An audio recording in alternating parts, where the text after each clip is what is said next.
er Lind. Hun er vild med biodiversitet. Men hun kan ikke lide skrald, som forurener naturen.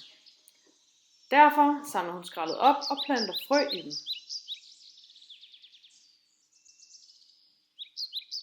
Hun venter på, at de spirer og bliver til en voksen plante. Hun kan godt lide at give planterne væk i gave til sine venner.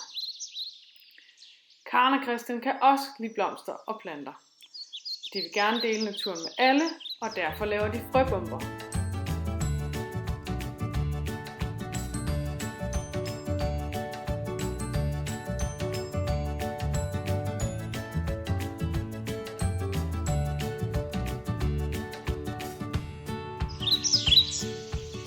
Med den ene hånd samler de skrald, og med den anden smider de frøbomberne ud over hele Roskilde Festival.